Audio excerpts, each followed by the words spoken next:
সমুদ্রের ঘোড়া সিহর্স।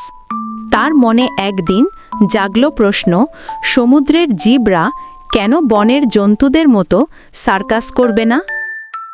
একদিন তার মনে একটা প্রশ্ন জাগল, বনভূমির প্রাণীদের মতো সমুদ্রের প্রাণীরা সার্কাস করে না কেন?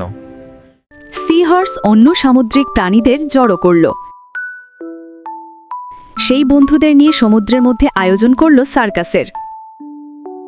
নমস্কার ভদ্র মহিলা ও ভদ্র মহোদয়গণ, ছেলেমেয়েরা, আমাদের দুর্দান্ত জলজ সার্কাসে আপনাদের স্বাগত জানাই। নমস্কার বন্ধুরা, আমাদের জলজ সার্কাসে স্বাগতম। এখন ডলফিনের অ্যাক্রোব্যাটিক্স উপভোগ করুন।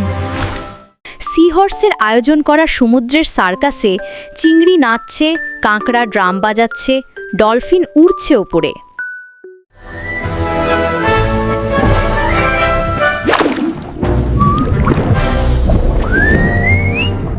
এই সামুদ্রিক সার্কাসে অংশ নেওয়া সব প্রাণী খুশিতে ফেটে পড়ল।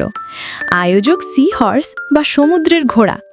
সামুদ্রিক সার্কাসে খুব খুশি হলো তিমি। সব জীবকে সে বলল, তোমরা তো সমুদ্রকে রঙিন করে দিলে।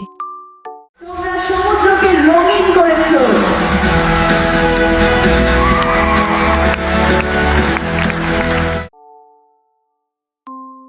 এই গল্প থেকে আমরা শিখতে পারি, আনন্দ ভাগ করে নিলে বাড়ে।